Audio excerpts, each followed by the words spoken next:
বাবা চালিয়েছে, স্বামী চালিয়েছে, চাচা চালিয়েছে, আপা চালিয়েছে, বউ চালিয়েছে, ভাবি চালিয়েছে, সব তো দেখলাম। এখন একটু দেখতে মনে চাচ্ছে আল্লাহর এই কোরআন দিয়ে দেশটা চললে কেমন দেখা যায়। কথা বলেন না কেন? মিনি জান্নাত হয়ে যাবে দেশটা, কি মনে করেন আপনি? এর ভেতরে এমন শক্তি আল্লাহ দিয়েছে। খালি 500 আয়াত আছে শরীয়তের বিধান, এগুলো একটু চালু করে দেন, এই বাংলাদেশ মিনি জান্নাত হয়ে যাবে। অনেকে বলছে একটু ডাল মাইল খাই, এগুলো কি হবে? আরে ভাই, আপনার ডাল খেতে মনে চাইবে না? মসজিদে প্রবেশ করলে কেউ কি লাল পানি খেতে চায়, ডাল খেতে চায়, বিড়ি খেতে চায়? যতই নিশা লাগুক, ডাল খেতে চাইলে মসজিদ থেকে বের হয়ে খান, কারণ ওই পরিবেশটা ওই রকম। কোরআনে কারিমের 500 বিধান চালু করে দেন এই দেশে রাষ্ট্রীয় ভাবে। আল্লাহর কসম, পুরা বাংলাদেশের 56,000 বর্গ মাইল হয়ে যাবে মসজিদের মতো। এখন মনেও চাইবে না যে একটু লাল পানি খায়, একটু ডাল খায়, একটু আকিস বিড়ি খায়, আর মনে চাইবে না ইনশাআল্লাহ। আমরা চাচ্ছি ওইটাই, যে এমন মানুষগুলো আসুক। আপনি মানুষ জান্নাত চায় কিন্তু মরতে চায় না, ন্যায় বিচার চাই বারবার, অথচ ন্যায় বিচার করবে যারা সৎ লোক, সে মানুষগুলোকে আমরা দিতে চাই না। এক কথা বলে না কেন? সুতরাং নূহ নবীর নৌকা ওঠার শর্ত ছিল ইমানদার হওয়া লাগবে, আর আমাদের এমন নৌকা বেঈমান হওয়া লাগবে। আল্লাহ তাআলা বলেন, নৌকা যখন ছাড়বা সাবধান, ওয়ালা তুখাতিবনি ফিল্লাযিনা যালামু ইন্নাহুম মুগরাকুন। ওদেরকে আমি যখন ডুবাবো, এই জালেমদেরকে ডুবন্ত অবস্থায় দেখে, ওটা যদি ছেলে হয়, স্ত্রী হয়, তারপরও আমি আল্লাহর কাছে ওকে বাঁচানোর জন্য কোনো কথা বলতে পারবো না। আমার মনে হয় সেই পরিবেশে 15.5 বছর পরে আল্লাহ দিয়ে দিয়েছে। নৌকা যেমন ডুবতেছে, জালেমরাও বিভিন্ন জায়গায় ডুবতেছে। কথা বলেন না কেন? ইমানদার আমরা যারা আছি, যারা নির্যাতন, অত্যাচার, জুলুমের শিকার ছিলাম, এই মাজলুম মানুষ, ওদের দৃশ্য দেখে এখন যদি মায়া কান্না করে, না এটা আমার অমুক দুলা ভাইয়ের শালীর মেয়ের অমুক ছিল, এটা বাঁচাও না, জালেমদের ক্ষমা নেই। হ্যাঁ, কথা বলেন না কেন? এ ফতোয়া আমি নিজে বানালাম। ওয়ালা তুখাতিবনি ফিল্লাযিনা যালামু, জালেমদের পক্ষে ওকালতি করবেন না। ওদের শাস্তি যদি না হয়, নূহ আলাইহিস সালাম বলেছিলেন, রব্বিলা তাদার আলাল আরদি মিনাল কাফিরিনা দাজ্জারা। ওদের একটা আন্ডা বাচ্চা পর্যন্ত যেন জীবিত না থাকে, কারণ যেইটা বাঁচবে ওইটা আরেকটা হারামি জন্ম দেবে। আমরা চাচ্ছি আল্লাহর এই ফতোয়াকে সামনে রেখে কোন জালেমের পক্ষে ওকালতি করব না, ওর যা শাস্তিও আগে পাক, তাহলে এই দেশে আর কেউ নতুন করে জুলুম করার সাহস দেখাবে না ইনশাআল্লাহ। হাদিস পড়েছিলাম, যে ব্যক্তি কোরআন শরীফ পড়ে আর কোরআনকে এজহার করার চেষ্টা করে, এজহারের 7টা অর্থ আছে প্রধান। এর প্রথম অর্থ এজহার মানে দাঁড় করানো। এজহার মানে কি? এরপরে স্পষ্ট করা। এজহার মানে বিজয়ী করা। সুতরাং যে ব্যক্তি কোরআন আমরা পড়ি, যারা কোরআনকে বিজয়ী করার জন্য যদি চেষ্টা চালাই, ফাহাল্লা হালালাহু ওয়া হারামা হারামাহু, এর ভেতরে হালালকে হালাল জেনে তখন আমরা মানতে পারবো, হারামকে হারাম জানার পরে তখন ছেড়ে দেওয়া সহজ হবে। কথা বলেন না কেন? আল্লাহর নবী বলেন, আদখালাহুল্লাহুল জান্নাহ। যদি পরিবেশ এরকম হয়ে যায়, কোরআন যদি বিজয় থাকে, হালালকে হালাল জেনে মানতে পারো, হারামকে হারাম জেনে ছেড়ে দিতে পারো, দেখবা পুরা পরিবেশটাই জান্নাতের পরিবেশ হয়ে যাবে। ওখান থেকে বিদায় নিলে আদখালা, এটা মাঝি, নবীজি বলেন আদখালাহুল্লাহুল জান্নাহ, আল্লাহ তাকে জান্নাতে দিয়েই দিয়েছে। যিনি বানিয়েছেন ওনার নামটা কিন্তু অনেক সুন্দর ছিল, হাসিনা। হাসিনা মানে সুন্দরী। হাসিনা মানে কি? এত একটা সুন্দর নাম নিয়ে এমন ঘৃণিত কাজ করে গেল দুনিয়াতে। আপনি শরীফ দেখেছেন, সারা পৃথিবীতে কয়েকজন মানুষের নাম ঘৃণার তালিকায় এখন আছে, তার ভেতরে এই মহিলার নাম। মানুষ নামটা নেয় কিন্তু গালি হিসাবে। এই যে ইয়াজিদ নামে যে লোকটা, এও অত্যাচারী ছিল, এও স্বৈরাচার ছিল। নামটা কিন্তু ভালো, কিন্তু স্বৈরাচার অত্যাচারী হওয়ার কারণে আল্লাহ নামটার গালি বানিয়ে দিয়েছে। আমার মনে হয় কালের আবর্তে যুগের বিবর্তনে দেখবেন এই সুন্দরী নামটাও একদিন গালি হয়ে যাবে। কারণ যার জীবনে জুলুম বেশি, যার জীবনে অত্যাচার বেশি, তাকে সৃষ্টি জগতের কাছে আল্লাহ ঘৃণিত করে দেয়। আরে দায়িত্ব আল্লাহ নিজে নিয়েছেন। বাস্তবতা এটাই। দেখেন, কোন হিন্দুকে যদি বলেন ভাই আপনার ছেলে হয়েছে ইয়াজিদ, রাখেন, নাম হলো তো গালি। এমনকি কাউকে যদি রাগাতে চান, শুধু কার কাছে বলবেন ইয়াজিদের বাচ্চা, এমনি রেগে যাবে। মারাও লাগবে না, চোখ গরম দেওয়া লাগবে না, শুধু বলবেন ইয়াজিদের বাচ্চা, রেগে বাঘ হয়ে যাবে। কথা বলে না কেন? এত সুন্দর নামকে জুলুম করার কারণে আল্লাহ যদি এত ঘৃণিত বানিয়ে দিতে পারেন, তার নাম যতই ভালো হোক, যে কাজ করলেন, আমি তো নিজেরটাই বলছি, আমার উপরে আপনি যা করেছেন নির্দেশ দিয়ে, 3টা বছরে যত অত্যাচার, জুলুম আর নির্যাতন আমার উপরে গিয়েছে। ব্যারিস্টার আরমানের কথা, আমান আজমি ভাইয়ের কথা বাদ দিলাম, আমার তো আর উপরে। আমার 10 দিন আপনি মাটির নিচে যেভাবে রেখে দিয়েছিলেন, কোন মানুষ মানুষের সাথে এই করে, আমার বিশ্বাস পাইবে।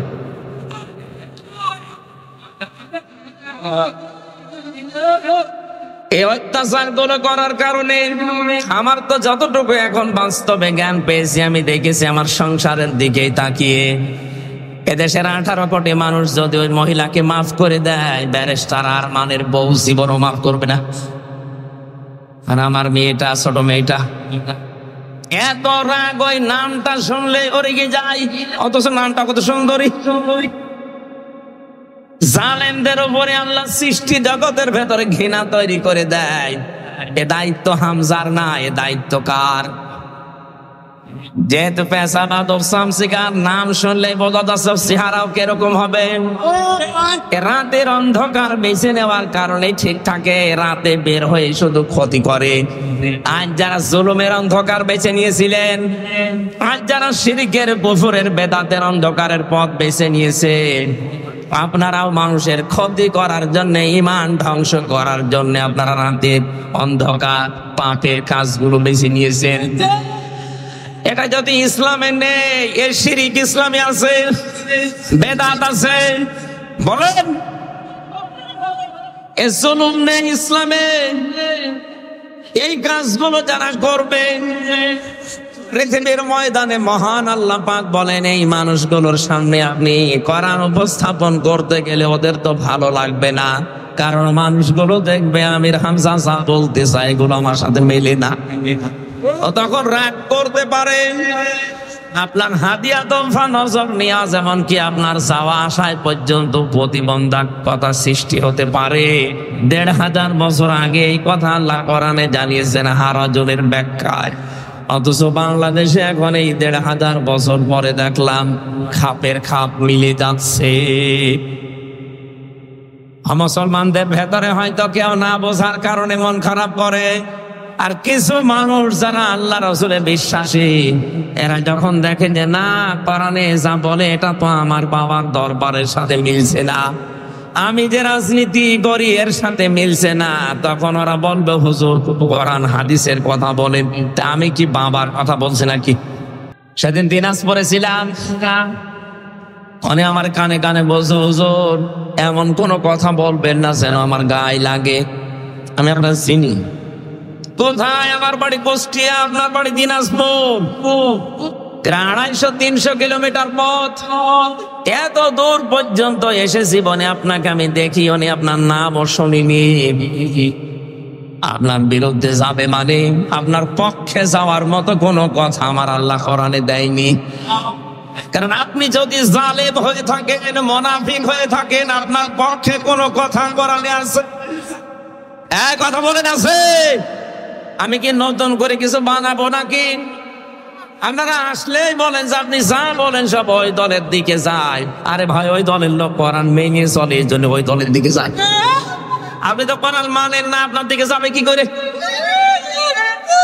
যেখানেই যাচ্ছে এখন সারা দেশে একই অবস্থা। জালেম তো বিদায় নিয়েছে, কিন্তু মুনাফিক কিছু আছে। এই মুনাফিক গুলো খালি বারবার বলতে থাকে আমাদের বিরুদ্ধে যেন বলবেন না। আরে ভাই, আমি কি আয়াত নতুন করে তৈরি করবো? কোথায় পাবো আমি?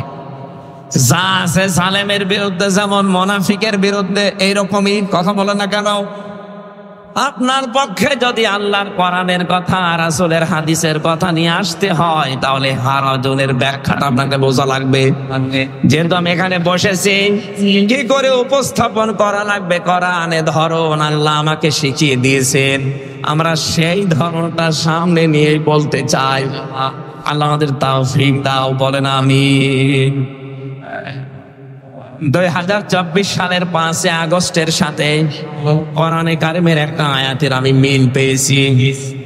এদিকে তাকান। এখন প্রশ্ন আসতে পারে, এটা নাজিল হয়েছে 1500 বছর আগে, 2005 সালের 5 আগস্টের সাথে মিল পেলেন কি করে? আপনি মিলবে। সূরা আনআম 44 নম্বর আয়াত, ফালাম নাসুমা যুকিরু বিহি ফাতাহনা আলাইহিম আবওয়াবা কুল্লা শাইইন হাত্তা ইযা ফারিহু বিমা উতু আখাযনাহুম বাগতাতান ফাইযা হুম মুবলিসুন।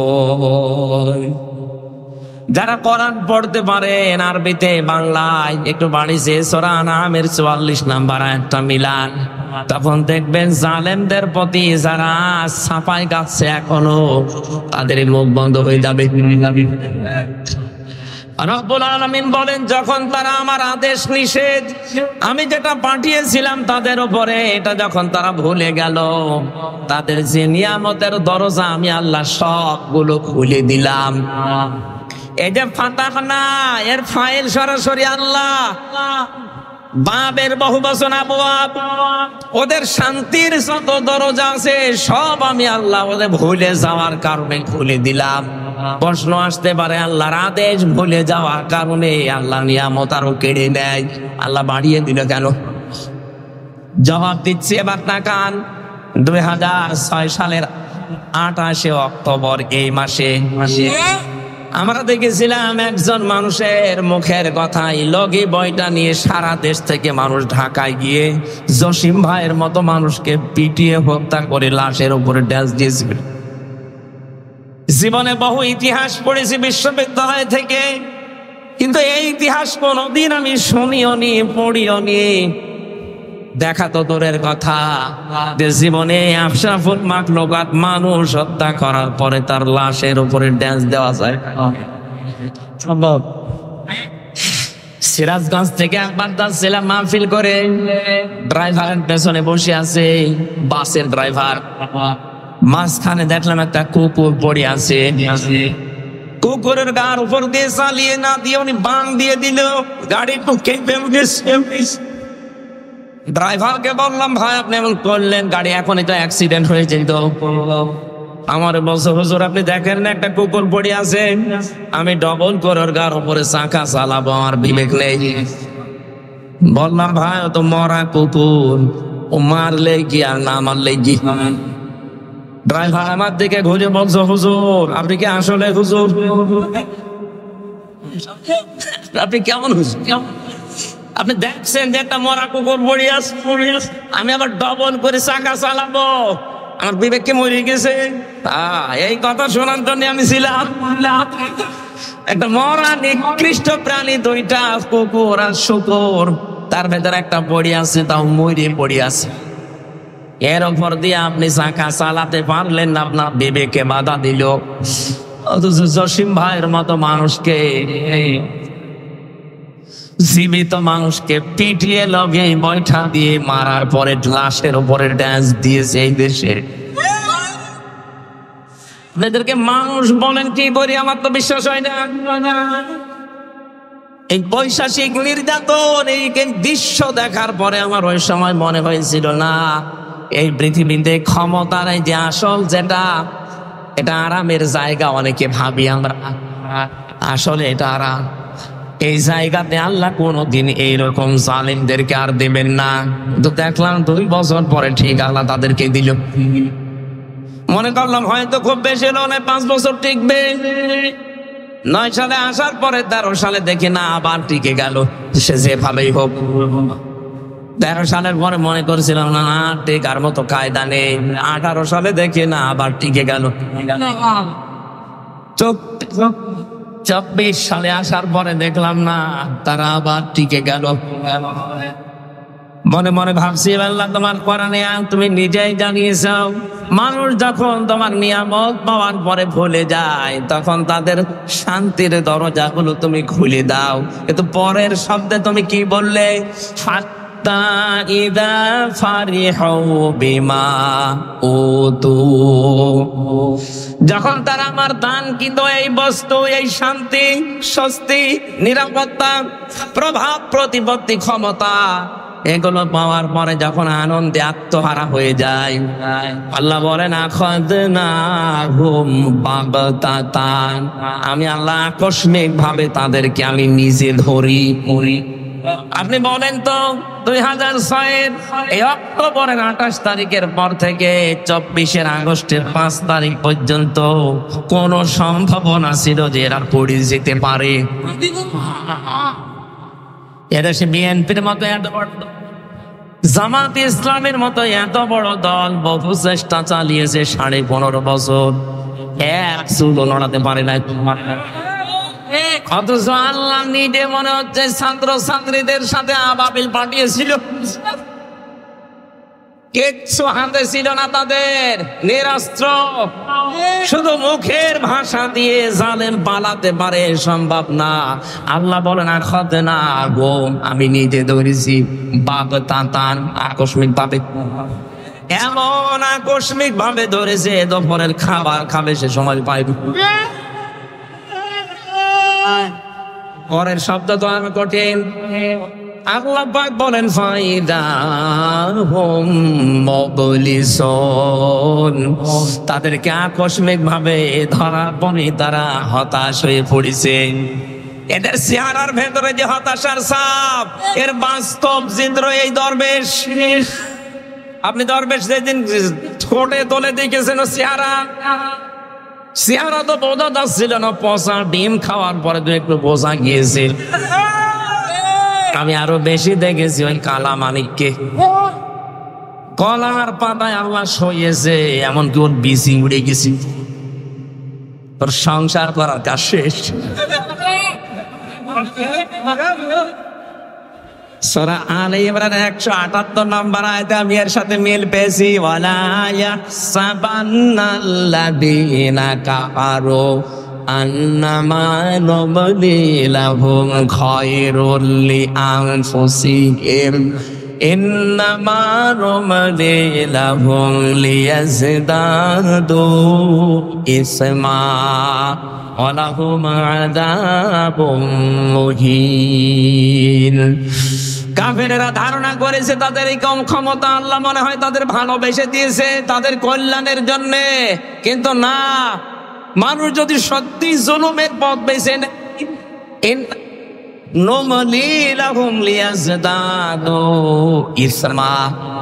আল্লাহ পাক বলেন ওই মানুষগুলোর পাপের বোঝা দিনের পরে দিন তখন পরিপূর্ণ হতে থাকে।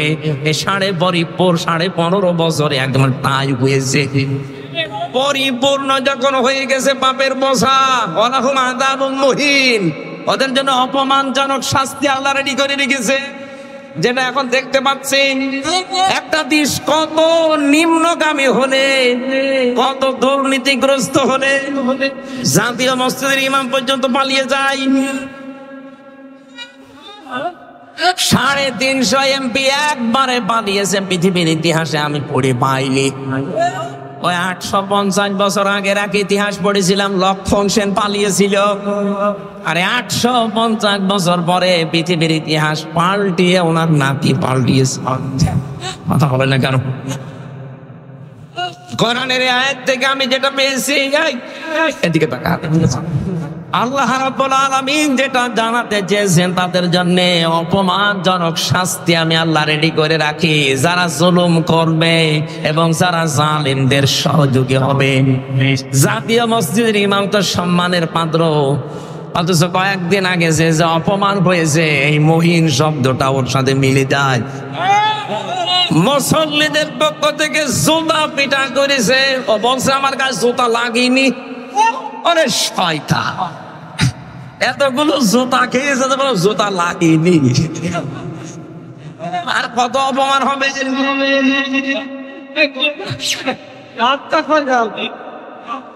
রাজশাহী মাসে সূরা নামের 44 নম্বর আয়াতের পরের অংশ বলছে, এবার ওদের যে আল্লাহ হতাশ করে দিয়েছে, ওরা নিরাশ হয়ে গেছে। আল্লাহ বলেন ফাকুতি আদাবিরুল কওমিল্লাযিনা যালামু, জালেমদের শিকড় কেটে দেওয়া হয়েছে। কেটেছে কে জানা নেই, ফাকুতিয়া মজহুল, এর ফাইল জানা নেই। সুতরাং এই দেশে জালেমদের শিকড় কাটা আরম্ভ হয়েছে। এদেশে জালেমদের কোন শিকড় থাকবে না, কে কাটবে কেউ জানবে না।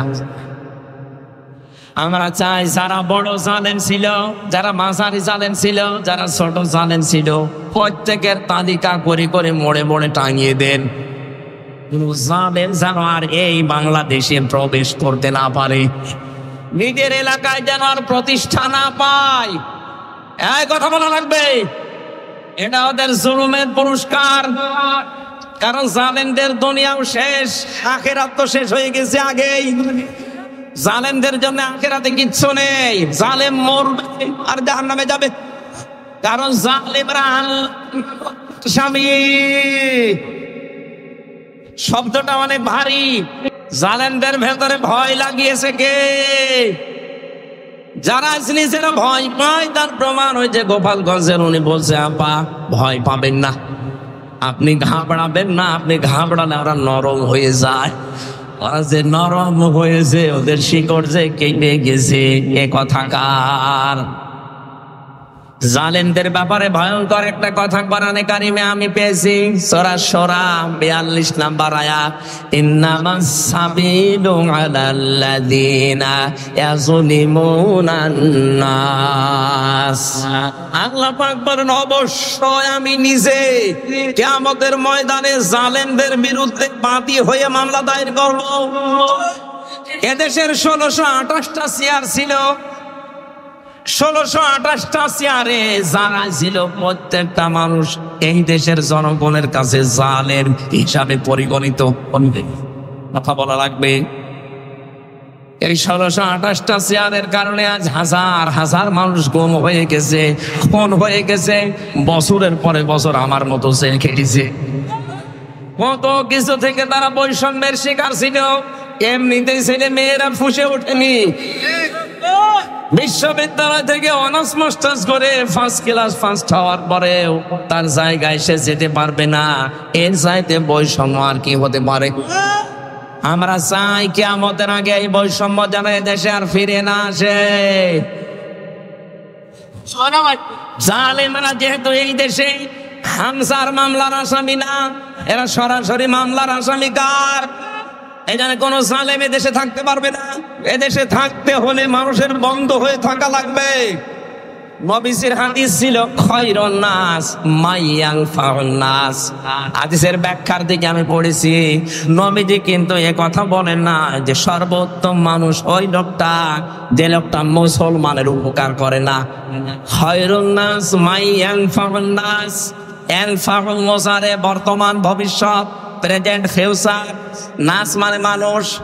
নবীজি খায়রুন নাস ইয়ানফাউল মুসলিমুনা বলতে পারতো না। পৃথিবীতে যারা মুসলমানের উপকার করে এরা উত্তম না। মানুষ হয়ে যদি কেউ মানুষের উপকার করে, মানুষকে সাহায্য করে, তাকে একটু এগিয়ে দেওয়ার জন্য চেষ্টা চালায়, আল্লাহর দরবারের উত্তম মানুষ। সুবহানাল্লাহ বলতে পারেন নাই? এটা আমার মনে হয় এই বাংলাদেশে সবচাইতে বেশি এই হাদিসটা মেনে চলছে এখন আমিরে জামাত ডক্টর শফিকুর রহমান। আপনি দেখছেন না 5 তারিখের পর থেকে তার অ্যাক্টিভিটিস। বিশ্বনবী কাদের স্ত্রী খাদিজাতুল কুবরা রাদিয়াল্লাহু তাআলা আনহা 5টা বিষয়ে সান্ত্বনা দিয়েছিলেন যে আপনি তো এই 5টা কাজ করেন, আপনাকে আল্লাহ ভয় দেখাবে না। আপনি ভয়হীন, আপনাকে কেউ ভয় দেখাতে পারে না। তার 2 নাম্বারে এটা ছিল তাহমিলুল কাল্লা, আপনি মানুষের বোঝা হালকা করে দেন। এই 15.5 বছরে কত মানুষের বোঝা আপনি আরো ভারী করে দিয়ে গেলেন। বিশেষ করে 5 আগস্টের আগ পর্যন্ত এই দেশে 2780 জন এখনো পর্যন্ত হাসপাতালে কাতরাচ্ছে। তারা তাদের পরিবারের কাছে, ভাই বোনের কাছে, মা বাবার কাছে বোঝা। এক কথা বলে না কেন? 1080 জনের উপরে শহীদ হয়েছে এই দেশে। এই মানুষগুলো পরিবার চালাতো, অথচ পরিবারের জন্য তারা বোঝা। হাজার হাজার কোটি কোটি টাকা ঋণের বোঝা বাংলাদেশে রেখে আপনি পালিয়ে গেলেন। আপনি নবীর উম্মত হতে পারবেন? নবীর আদর্শ ছিল বোঝা আরো হালকা করে দেওয়া। আর এমন দেশ আপনি উপহার দিয়ে চলে গেলেন। এখন আমার একটা মেয়ে যদি এই দেশে আসে, জন্ম নেয়, সে 1 লাখ টাকা তার মাথার উপরে বোঝা। হাজারো মানুষের বোঝার কারণ আপনি। হাজার হাজার লক্ষ লক্ষ মানুষের মাথার উপরে যে বোঝাগুলো দিয়ে গেলেন, চিন্তার বোঝা, খাদ্যের বোঝা, কত রকমের বোঝা তাদের মাথার উপরে দিয়ে আপনি আরামে খাচ্ছেন। আর নিজে নিজে মোবাইল করে করে ফোন আলাপ ফাঁস করেন মানুষকে ভয় দেখাতে। আপনার এই বাটপারি মানুষ বুঝে ফেলেছে। নিজে নিজে ওগুলো করে এডিট করে এরপরে ছাড়ে, যেন নিজের ভেতরে, মানুষের ভেতরে একটু সঞ্চার হয় আসার। এটা মানুষ কিন্তু বুঝে ফেলেছে যে নিজে নিজে ফোন করে ফোন আলাপ আপনি বাস করছেন। এদেশের সত্যি বলছি আমি, সারা দিন ঘুরে অবস্থায় একই। কোন জালেমের ঠাঁই এদেশে আর হবে না। আশা করছি কোন জালেম যদি ধরা পড়ে, ওর উপযুক্ত শাস্তি না দিয়ে যেন আদালত জামিন না দেয়। দেখছি কয়েকজন জামিন পাচ্ছে। যারা দায়িত্বে আছেন সাবধান, উর্মির মতো করবেন না। উর্মির মতো যদি আপনিও ধরা পড়েন, আপনার জীবন কিন্তু দেশের মানুষের হাতে চলে যাবে আজরাইল আসার আগেই। আজরাইল জান কবজ করতে আসবে পরে, আগে করবে জনগণ। এখানে আশা করবো কোন জালেম যদি সত্যিই প্রমাণ হয় এটা জালেম জুলুম করেছে, তার যেন জামিন না হয়। আমি বিনা কারণে যদি 3 বছর জেল খাটতে পারি, জালেমদের তো 9 বছর খাটা দরকার। কথা বলা যাবে না, কথা বোঝার চেষ্টা করো। আমি যে কথাটা বোঝাতে চাচ্ছি, আমরা যেহেতু এমন একটা পরিবেশ, এমন একটা দেশ চাচ্ছি। বিশ্ব নবীকে তার স্ত্রী সান্ত্বনা দিয়েছিলেন, হে আমার স্বামী, আপনি কখনো ভয় পাবেন না। কারণ যে মানুষগুলো মানুষের বোঝা হালকা করে দেয়, তাদেরকে আল্লাহ নির্ভয় করে দেয়। এর বাস্তব প্রমাণ যার নাম বললাম, এই লোকটা। আমি নিজে তার সাথে ছেলেছিলাম। তার যে তাকওয়া, এই লোকটার যে ইবাদত বন্দেগী আমি কাছ থেকে দেখেছি, আল্লাহর উপরে তার যে তাওয়াক্কুল, ভরসা, এমনি এমনি তৈরি হয়নি। এই মানুষটা কিয়ামতের দিনের এই লাইভে আসার পর থেকে জীবন উৎসর্গ করে দিয়েছে মানবতার। এই দেশে 18 কোটি মানুষের এই একজনের নামে শুধু বানায়, ডাক্তার শফিকুর রহমান, মানবতার ফেরিওয়ালা। বিশ্ব নবীকে তার স্ত্রী খাদিজা বলেছিল এটা। আপনি ভয় পাবেন না, কোনো কিছু আপনাকে ভয় দেখাতে পারে না, কারণ আপনি মানুষের বোঝা হালকা করেন। আপনি কোন নবীর উম্মত দাবি করছেন? মানুষের বোঝা ভারী করে দিচ্ছেন। আমার পরিবারে 3টা বছরে যে বোঝা তৈরি করে দিয়ে গেলেন। আমার বাবা অসুস্থ, আমার মা অসুস্থ, আমার ম্যাডাম লাইফ সাপোর্টে ছিল কয়েকদিন আগে, মেয়েটা আইসিইউতে, আর আমি জেলখানায় পড়ে আছি 3 বছর। কোনো কিছু করার পরে যদি আমার দিতেন আমি মেনে নিতাম, কিছু জানি না। আপনি নিজেই বলতেন রিমান্ডে এসে, বলে না আপনি জানি কিছু করেননি, তারপরও ওপরের নির্দেশ। এই ঠনকো একটা মামলা দিয়ে, মামলায় যদি আমার সাজাও লাগিয়ে দিত, তাও সর্বোচ্চ 3 মাস। অথচ 33 বারের উপরে মামলার আমার সিএমএম কোর্ট, জজ কোর্ট, হাইকোর্ট, 33 বার আমার বাবা, আমার চাচা, আমার যারা শুভাকাঙ্ক্ষী ছিল, জোর করে তুলেছিল মামলা, জামিন দেয়নি। কয়েকদিন আগে মামলাটা পুরা খারিজ হয়ে গেছে।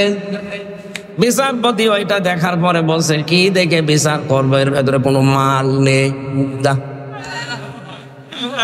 এর ভেতরে মাল নেই। 3 বছর তো মামলা আপনার কাছে ছিল, এতদিন তো বলেননি যে মাল নেই। উনি এই কথাই আমারে বলতো, আমি পরবর্তীতে কথা বলেছিলাম, বছর বছর আমার হাত বাঁধা। আমরা আর কিয়ামতের আগে এই দেশে যারা চেয়ারে বসবে তাদের হাত বাঁধা দেখতে চাই না, চাই সবার হাত খোলা থাকবে। হাত খোলা থাকলে আমার বছর এই বিচার পাবেন আপনি এই থানাতে গিয়ে, ফাঁড়িতে গিয়ে। এক কথা বলেন এখানে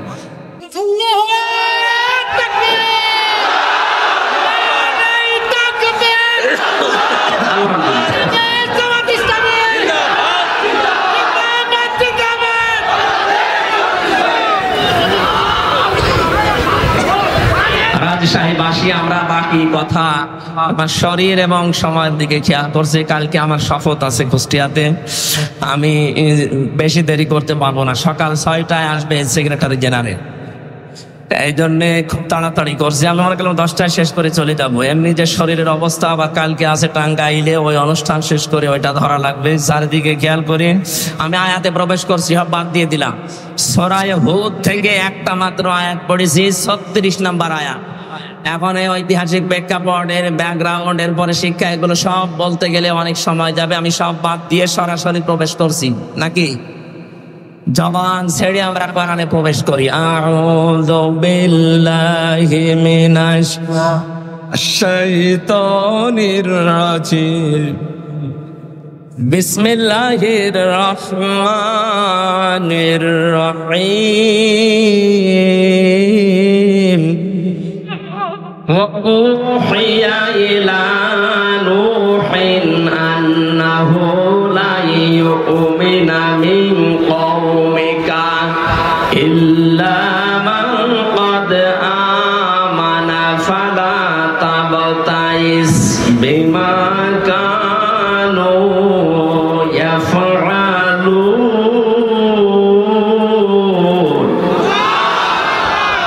আমার ভাইরা, এই পৃথিবীতে লক্ষাধিকের উপরে আল্লাহ নবী পাঠিয়েছিলেন। তার ভেতরে অন্যতম একজন নবীর নাম হযরত নূহ আলাইহিস সালাম। 50 বছর কমে 1000, 950 বছর একাধারে তিনি দাওয়াতি কাজ করলেন জাতির ভেতরে। মাত্র 80 জন তার দাওয়াত কবুল করেছে, আর কেউ পথে আসে না। শুধু পথে আসে না তা না, জাতির লোকেরা তার কাছে আবদার জানিয়েছে যে আপনি যে কিয়ামতের ভয় দেখান ওইটা নিয়ে আসেন। এবার আল্লাহ পাক রাগ হয়ে গেলেন। এতদিন পর্যন্ত 950 বছর ওরা মানে নাই, আমি কিছু বলি নাই। ওরা মানে নাই, আমি কিছু বলি নাই। শুধুমাত্র মানে নাই তা না, এরপরে বাধা তো দিয়েছে, এখন আবার কিয়ামত দেখতে চাই। ওদেরকে আমি মিনি কিয়ামত দেখাবো। ওয়াউহিয়া ইলা নূহিন আন্নাহু লা ইউমিনা মিন কওমিকা। যারা ঈমান এনেছে এই মানুষগুলো বাদ দিয়ে তোমার এই কওমের ভেতর থেকে আর কেউ আমার প্রতি ঈমান আনবে না, বিশ্বাস করবে না। প্রশ্ন আসতে পারে, আল্লাহ ঈমান আনার জন্য এই নবীদেরকে পাঠিয়েছেন দুনিয়ায়, আর সেই নবীকে জানাচ্ছেন যে আর কেউ ঈমান আনবে না। শুধু এতটুকু যদি সহজ ভাষায় বলতেন হয়ে যেত। আল্লাহ গ্যারান্টি দিয়েছেন লা ইউমিনা। ইউমিনা এটাও মোসারে বর্তমান ভবিষ্যৎ, প্রেজেন্ট ফিউচার। এর আগে লান এসেছে। আরবি গ্রামার অনুযায়ী মোসারের আগে লান আসলে অর্থ হয় কখনোই হবে না, গ্যারান্টি কার। আরো জোরে বলেন। তার মানে যে 80 জন কবুল করেছিল ইসলামের, পরবর্তীতে আর একটা মানুষও দিনের দিকে আসবে না, এই গ্যারান্টি আল্লাহ কেন দিলেন? তাফসিরে খাজেন, তাফসিরে ফি জিলালিল কোরআন, জিলালিল কোরআনে বেশি পাবেন এটা। ইবনে সাইয়্যিদ কুতুব রাহমাতুল্লাহ আলাইহি ব্যাখ্যা করতে গিয়ে লিখেছেন এই মানুষগুলোর উপরে আল্লাহ মোহর মেরে দিলেন, হেদায়েত পাবে না। কেন? কারণ যে মানুষ এমনিতেই বাধা দেয় নবীদেরকে মেনে নেওয়া যায়, বাধা দিয়ে শেষ না, আবার আল্লাহর নিদর্শন কিয়ামত দেখতে চাচ্ছে। এই 15.5 বছর আমরা মানুষকে বহু বোঝানোর চেষ্টা করেছি। কিছু মানুষ এমনিতেই বাধা দেয়নি, শোনার ভান করে, না শোনার ভান করে চুপ থেকেছে। কিছু মানুষকে দেখেছি না শুনলেও বিরোধিতা করেছে। কথা বলে না কেন? এই যে যারা বিরোধিতা করেন তাদের উপরে আল্লাহর নির্দেশে হেদায়েতের মতো বড় দৌলত থেকে চির বঞ্চিত করে দেন।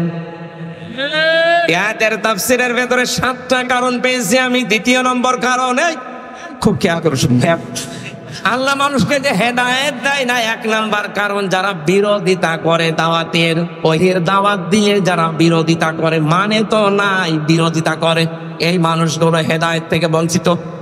2 নম্বরে যারা শুধু আল্লাহর হুকুম মতো চলতে চায়, কিন্তু তার প্রেরিত পুরুষ যারা যুগে যুগে এসেছিল ওই রাসূলদেরকে যারা মানতে চায় না, তাদেরকে আল্লাহ হেদায়েত থেকে বঞ্চিত করে দেয়। প্রমাণ পেয়েছি আমি সূরা ইউনূসের 90 নম্বর আয়াতে।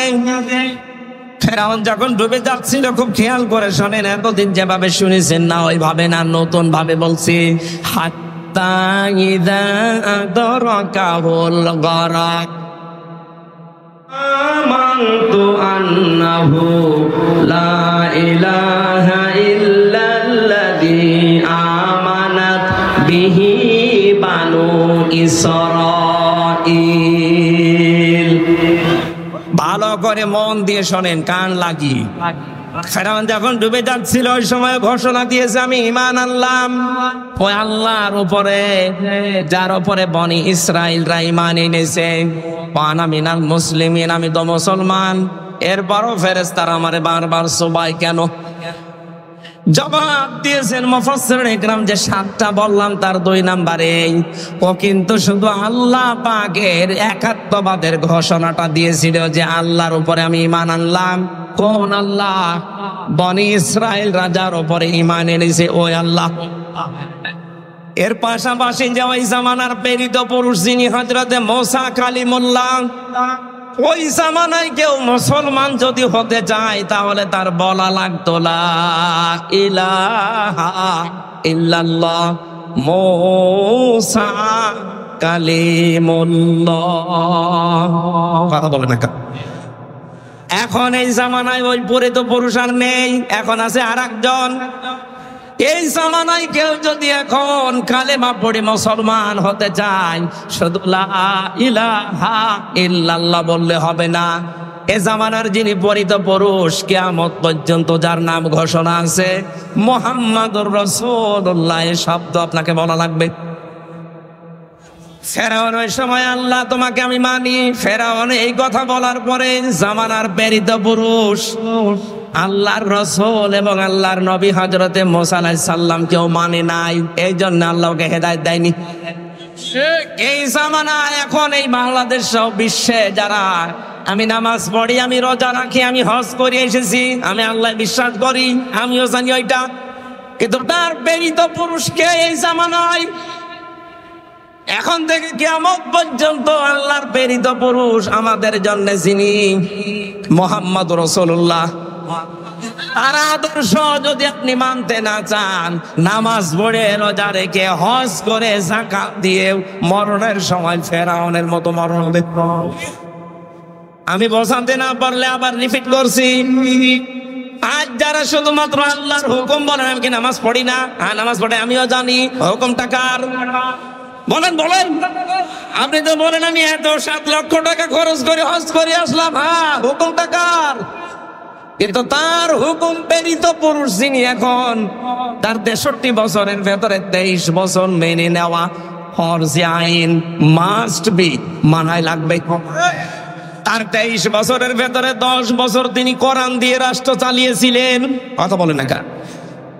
আপনি তার 23 বছরের ভেতরে এই যে টয়লেটে গিয়েছেন 23 বছরে, না জাননি? কথা বলেন না কেন? উনি টয়লেটে যাওয়ার সময় বলতেন আল্লাহুম্মা ইন্নী আউযু বিকা মিনাল খুবুসি ওয়াল খাবাইস। বের হওয়ার সময় বলতেন আল্লাহুম্মা ইন্নী গফরানাকা আলহামদুলিল্লাহিল্লাযী আযহাবা আন্নিল আযা ওয়া আফানি। বাম পা দিয়ে ঢুকে ডান পা দিয়ে বের হয়ে 8-10 মিনিট যে টয়লেটে কাটালেন, পুরাটাই ইবাদত। এটা মানেন তো? এখানে আলেম যারা আছে বলেন তো এই খারাপ কাজ ইবাদত হতে পারে? কারণ রাসূলের তরিকা 8-10 মিনিট না, যদি 1 ঘন্টাও আপনি বসে থাকেন, পুরো 1 ঘন্টা ইবাদত। আরো জোরে বলেন। রাসূলুল্লাহর 1 ঘন্টা 10-15 মিনিট যদি আপনার ইবাদত মনে হয়, উনি যে 10 বছরে কোরআন দিয়ে দেশ চালালেন, এটা আপনার রাজনীতি মনে হয়? আমি তো এইটা জাতিকে বোঝাতে পারি না। রাসূলের টয়লেট করা আপনি ইবাদত মনে করেন, আর তার 10 বছর কোরআন দিয়ে রাষ্ট্র চালানো মনে করেন রাজনীতি, দুনিয়ার কাজ। আপনার মগ্ন হবে ফেরাউনের মতো। নিয়ে আসেন, কোন হুজুর নিয়ে আসবেন, এবার নিয়ে আসেন। আজ হাজারো মাওলানা এই লাইনটা বুঝতে চাই না। রাসূলের টয়লেটও মানে, বিশ্বনবীর বিবাহ শাদী মানে, কিন্তু নবীজির যে 23 বছরের এই যে নবুয়তের জিন্দেগির 10টা বছর তিনি চালালেন, 27টা যুদ্ধের নেতৃত্ব দিলেন, এইটা শুনলে ওর গায়ে আগুন চলে যায়। ও তখন উল্টা পাল্টা কথা, এটা রাজনীতি হচ্ছে, এটা দুনিয়ার কাজ, এটা জঙ্গিপনা, এটা মৌলবাদের কাজ। আপনি বলতে পারলেন এটা? মুসলমানদেরকে যদি এই দেশে কেউ আর কিয়ামতের আগে মৌলবাদ বলে, তাকে আমরা উচিত শিক্ষা দেবো ইনশাআল্লাহ। কিসের মৌলবাদ? এই শব্দের ধোয়া তুলেই তো এই 15.5 বছর হাজার হাজার মানুষ গুম হয়েছে। এই মৌলবাদ জঙ্গিবাদ, এই ধোয়া তুলে হাজারো মানুষকে আয়না ঘরে নিয়ে হত্যা করা হয়েছে। এই ধোয়া তুলে আমার 3 বছর জেলে রেখেছে, এই ধোয়া তুলে। জঙ্গিবাদের মামলা, কি জঙ্গি কি করেছে? যে মামলার নাম দিয়েছে আনসার আল কি যেন সাতাশ বলেন, আমি শুনি না। সুতরাং এই ধোয়া আর কারো ফাঁদে পা দিয়ে যেন তুলতে না পারে কেউ। অনেকে দেখছি তুলছে যে মৌলবাদের উত্থান এই দেশে হবে না, এ কথা যারা বলছেন আপনি সংশোধন হবেন। মুসলমানদেরকে মৌলবাদ বললে এই দেশে আপনারও জায়গা হবে না ইনশাআল্লাহ।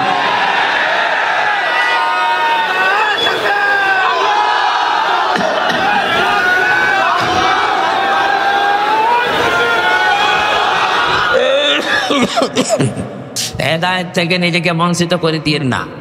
নূহ আলাইহিস সালামের জামানায় মাত্র 80 জন, এরপরে আর কেউ আসে না। আল্লাহ বললেন ইল্লা মান কাদ আমান, যারা এনেছে এবার যে আর আনবে না। ফালা তাবতাইস বিমা কানু ইয়াফআলুন, আফসোস করবেন না, হতাশ হবেন না, দুঃখে ভেঙে পড়বেন না, ওদের কাজগুলো ওদের করতে দিন। আমরা এইটার পরে আছে, বহু ওয়াজ করেছি, 15.5 বছর চলছে, কোরআনের বাকি 50টা বছর চেষ্টা চালিয়েছি। হেদায়েত পাওয়ার মতো মানুষ আমরা দেখছি খুব কম। যদি আগস্টের 5 তারিখের পর থেকে দেখতে পাচ্ছি অনেক কিছু বেড়ে গেছে। আল্লাহ পাক যেন এই ধারাটা অব্যাহত রাখেন, বলেন আমিন। একটা জরিপ পেয়েছিলাম আমি, আগস্টের 5 তারিখের পর থেকে 1 মাস 5 দিনে, মাত্র 1 মাসের ভেতরে সেপ্টেম্বরের 5 তারিখ, তার মানে 1 মাস হয়। সেপ্টেম্বরের 5 তারিখে একটা জরিপ পেলাম, এই দেশে 100 জনের 14 জন মানুষ এখনো পর্যন্ত ওই জালেমদের সাপোর্ট করছে। 100 জনের 28 জন মানুষ আছে থালা নিয়ে শুধু খাবো এই ধান্দায়। 100 জনের 58 জন মানুষ এখন চায় এদেশে আল্লাহর এই বিধান চালু হোক। যেহেতু বাতাস লেগে গেছে, আল্লাহর রহমত অবশ্যই আছে, আমরা চাই আর কিছুদিন যেতে দেন, দেখবেন এই দেশে 100 জনের 100 জনই চাইবে আল্লাহর বিধানটা কায়েম হোক। কিন্তু এই যে 28 জন খালা এখনো হাতে পায়নি, অথচ এর ভেতরে শুধু উল্টা পাল্টা কথা। দেন কি দেব? 1 লোক বিবাহ করার পরে বাসর রাতে বউ রেখে বাইরে গেছে, দাদি শাশুড়ি এসে বলছে কি গো নাতি বউ আমার কিন্তু নাতি চাই, পতি চাই। শাশুড়ি এসে বলছে বৌমা কি করবা আমি জানি না, আমার কিন্তু নাতি চাই। দেবর আর ননদ এসে বলছে ভাবি কি করবো আমরা জানি না, আমাদের কিন্তু ভাতিজা চাই। স্বামী এবার এসে বলছে কই আমার বেবি চাই। ও মাথা উঁচু করে বলছে তোমার বংশ কিসব পাগল, আমার এখনো কিছু হয়নি, এখনো 10 মাস 10 দিন সময় দাও, সংসার হোক, এরপরে কারো বেবি, কারো নাতি, কারো ভাতিজা, কারো পতি সব হবে। কথা বলে না কেন? কেবল মাত্র 15.5 বছরের জঞ্জাল বিদায় করে কেবল হাতে নিয়েছে, আর এর ভেতরে খালি দেন দেন দেন।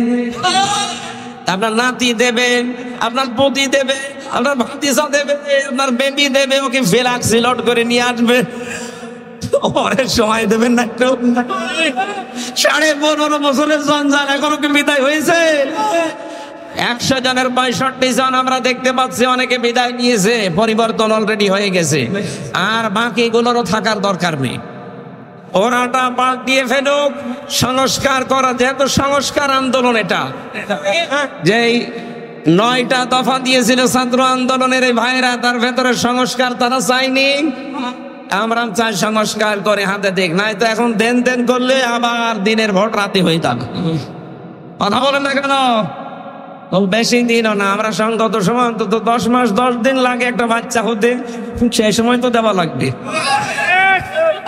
যেন আমাদের দুঃখ আফসোস নেই, যে যা করছেন করেন, তার হিসাব তাকে দেওয়াই লাগবে।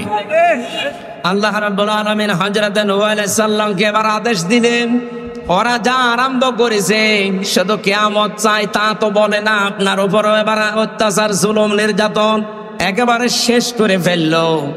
আমি আল্লাহ আপনাকে আদেশ দিলাম, ওয়াসানাইল ফুলকা বিআয়ানিনা ওয়া ওয়াহিনা ওয়ালা তুখাতিবনি ফিল্লাযিনা যালামু ইন্নাহুম মুগরাকুন। রব্বুল আলামিন বলেন, একটা নৌকা কিস্তি বানাও, কিস্তি তৈরি করো, আমি আল্লাহর নির্দেশ মতো, আমার চোখের সামনে, তার মানে আমার তত্ত্বাবধানে। নির্দেশ কার? আরো জোরে বলেন। আল্লাহ পাকের নির্দেশ মতো, তার ওহী মতো, তার চোখের সামনে, তার মানে তার কুদরত অনুযায়ী নূহ নবী নৌকা বানালেন 3 তলা। 3 তলা নৌকায় তিনি তুলতে বললেন তার পরিবারের শুধু সন্তান আর স্ত্রী বাদ দিয়ে বাকিগুলোকে। 2 নম্বরে জোড়ায় জোড়ায় পশু আর পাখিকে। 3 নাম্বার ওই 80 জন ইমানদারকে। মুফাসসিরে আয়াত থেকে তাফসিরে ফি জিলালিল কোরআন শিক্ষা দিতে চেয়েছেন, নূহ নবীর নৌকা এটা আল্লাহর নির্দেশে তৈরি হয়েছিল। আজ বাংলাদেশে অনেকে এই ঘোষণা কিন্তু দিয়ে ফেলেছিলেন, আমাদের এই নৌকা ও নূহ নবীর নৌকার সাথে মিল আছে। নূহ নবীর নৌকাকে আল্লাহ বললেন, তোমার আহাল পরিবারের ভেতরে যে 2 জন আছে বেঈমান, তোমার ছেলে আর তোমার স্ত্রী, তাদেরকে নেওয়া যাবে না। আর ওই যে 80 জন ইমানদার, ওদেরকে নাও, বাকি কোন বেঈমান যেন নৌকায় না ওঠে। আর আপনি কি করলেন এই 15.5 বছরে? নৌকা তো পুরা বেঈমান দিয়ে ভর্তি করা। কোন ইমানদার ওই নৌকায় ছিল? যেটা মনে করতাম ইমানদার এই দরবেশ, এটা আরো বড় হারাম। দাড়ি কেটে নম হয়ে গেছে। 36,000 কোটি টাকা। জীবনে আমার মনে হয় যদি 100 বছর হায়াত পায়, তাও গুনে শেষ করতে পারছি দিতে পারি। ডাক্তার শফিকুর রহমান জানিয়েছেন 5 বছর 10 বছরের জন্য একটু আমাদের হাতে দেন, 36,000 কোটি না, 36 পয়সা এদেশ থেকে চুরি হবে না ইনশাআল্লাহ। আপনি একটু দিয়ে দেখেন না কেন? 53 বছর তো বিভিন্ন জায়গায় আমরা দিয়েছি।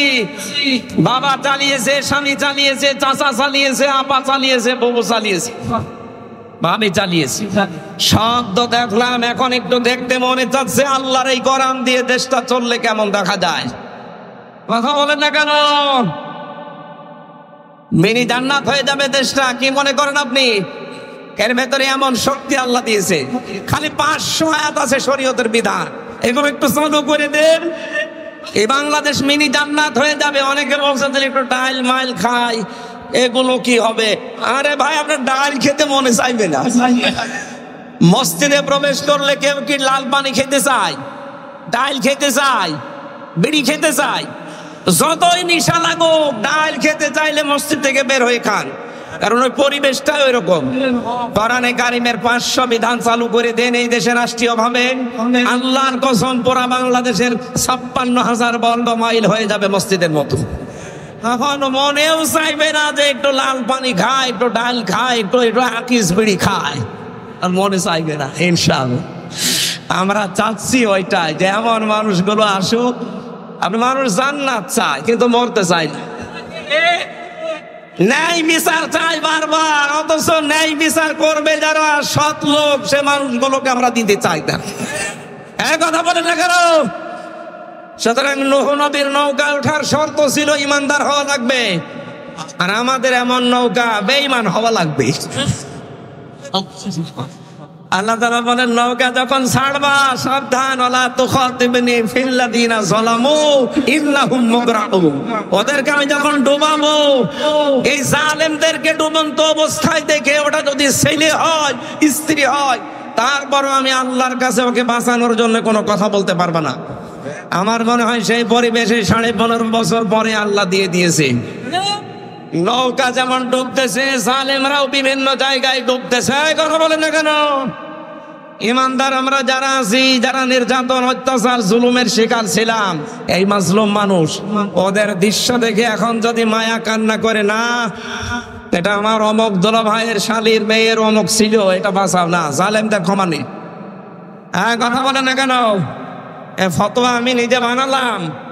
ওয়ালা তুখাতিবনি ফিল্লাযিনা যালামু, জালেমদের পক্ষে ওকালতি করবেন না। ওদের শাস্তি যদি না হয়, নূহ আলাইহিস সালাম বলেছিলেন, রব্বিলা তাদার আলাল আরদি মিনাল কাফিরিনা দাজ্জারা, ওদের একটা আন্ডা বাচ্চা পর্যন্ত যেন জীবিত না থাকে, কারণ যেইটা বাঁচবে ওইটা আরেকটা হারামি জন্ম দেবে। আমরা চাচ্ছি আল্লাহর এই ফতোয়াকে সামনে রেখে কোন জালেমের পক্ষে ওকালতি করব না, ওর যা শাস্তিও আগে পাক, তাহলে এই দেশে আর কেউ নতুন করে জুলুম করার সাহস দেখাবে না ইনশাআল্লাহ। হাদিস পড়েছিলাম, যে ব্যক্তি কোরআন শরীফ পড়ে আর কোরআনকে এজহার করার চেষ্টা করে, এজহারের 7টা অর্থ আছে প্রধান। এর প্রথম অর্থ এজহার মানে দাঁড় করানো। এজহার মানে কি? এরপরে স্পষ্ট করা। এজহার মানে বিজয়ী করা।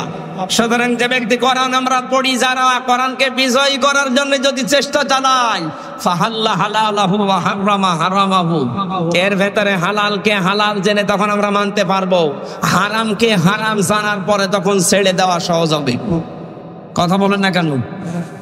আল্লাহর নবী বলেন, আদখালাহুল্লাহুল জান্নাহ। যদি পরিবেশ এরকম হয়ে যায়, কোরআন যদি বিজয় থাকে, হালালকে হালাল জেনে মানতে পারো, হারামকে হারাম জেনে ছেড়ে দিতে পারো, দেখবা পুরা পরিবেশটাই জান্নাতের পরিবেশ হয়ে যাবে। ওখান থেকে বিদায় নিলে আদখালা, এটা মাঝি, নবীজি বলেন আদখালাহুল্লাহুল জান্নাহ, আল্লাহ তাকে জান্নাতে দিয়েই দিয়েছে। আমরা এরকম একটা দেশ চাই না যেখানে মরলেই জান্নাত পাওয়া যাবে। কথা বলেন ঠিক কিনা? আল্লাহ এরকম একটা পরিবেশ, আমার জীবনের সবচাইতে বড় আকাঙ্ক্ষা তামান্না, যে এইটা দিয়ে দেশ চলছে এটা যেন দেখে মরতে পারে। আরো জোরে বলেন আমিন, বলেন আমিন। এই আকাঙ্ক্ষা আল্লাহ যেন পূরণ করেন আমাদের। আল্লাহুম্মা আমিন। লা ইলাহা ইল্লা আনতা সুবহানাক ইন্নী কুনতু মিনাজ জালিমিন। রব্বুল আলামিন, অসুস্থ শরীর নিয়ে ঘন্টা খানিক কথা বলেছি তোমার বান্দা বান্দীদের সামনে। কোরআনে কারিমের যে কথা বোঝাতে চেয়েছি, আশা করি সবাই বুঝেছে। এটা আমল করার তৌফিক সবাইকে দিয়ে দাও। বড় আশা, বড় আকাঙ্ক্ষা, বড় তামান্না জীবনে আমার, তোমার এই কালাম দিয়ে বাংলাদেশটা চলছে এটা দেখার। আল্লাহ আমার চর্ম চোখে এটা দেখে মরার তৌফিক দিও। যে পরিবেশ তুমি আমাদের হাতে তুলে দিলে, পরিবেশটা তুমি দীর্ঘস্থায়ী করে দাও। কোরআনে কারীম যেন তোমার এই জমিনে বাস্তবায়ন হয়ে যায়। বান্দা বান্দীদের মন দিল এই দিকে ঝুঁকিয়ে দাও। এ বিশাল আয়োজন করতে গিয়ে বাংলাদেশ জামাত ইসলামী কিশোরহাট পৌরসভার উদ্যোগে যারা শ্রম দিল, আল্লাহ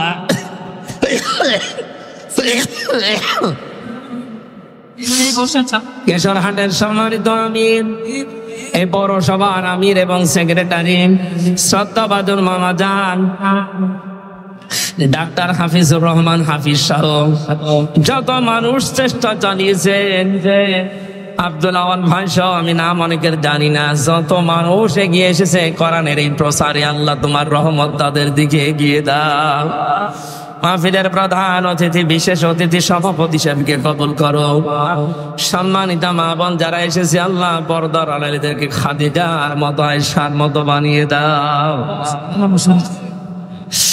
রব্বুল আলামিন রাজশাহীতে আসলে তোমার যে যুবক বান্দাগুলো কোরআনের মহব্বতে দৌড়িয়ে আছে, আমার শরীফ ভাই, হাফিজ ভাই, আব্দুর রশিদ সহ নামনা জানা যত যুবকেরা, এদেরকে তুমি ওমরের মতো বানিয়ে দাও। এ মাহফিলের স্বেচ্ছাসেবকের দায়িত্বে যারা আছে এদেরকে কবুল করো। প্রশাসনের যে ভাইগুলো এসেছে নিজেদের মা বাবা, আত্মীয় স্বজন, সন্তান আদি ছেড়ে বাংলার বিভিন্ন প্রান্তে যারা দায়িত্ব পালন করে, আল্লাহ এদের দায়িত্বটা ইবাদত হিসাবে মেনে নাও। বারাকাল্লাহু লানা ওয়া লাকুম ফিল কোরআনিল আযীম। আমি নিজে সহ যারা অসুস্থ আছি আমাদের শেফায়ে কামেলা জেলা নসিব করো। এলাকায় মাটির নিচে যত মানুষ ঘুমিয়ে আছে আল্লাহ কোরআনের ইজ্জতে মাফ করে দাও। আগামীতে এই অনুষ্ঠানটা কোরআনের প্রচারের জন্য আরো বিশাল আকারে কবুল করে নাও।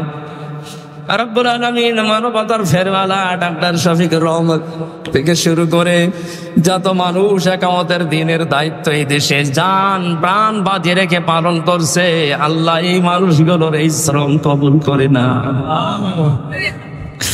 আগামীর দেশটা তুমি কোরআনের হাতে একটু তুলে দাও, চর্ম চোখে যেন দেখে মরতে পারি যে তোমার কালাম দিয়ে 56,000 বর্গ মাইলের দেশটা চলছে। আল্লাহ বারাকাল্লাহু লানা ওয়া লাকুম ফিল কোরআনিল আযীম। কখন কার মরণ চলে আসে জানি না, মরতে আমাদের কোনো ভয় নেই, দুঃখ নেই, কিন্তু আমরা ঈমান নিয়ে মরতে চাই। আজরাইলকে দেখার সঙ্গে সঙ্গে যেন বলতে পারি লা ইলাহা ইল্লাল্লাহু মুহাম্মাদুর রাসূলুল্লাহ। আসসালামু আলাইকুম।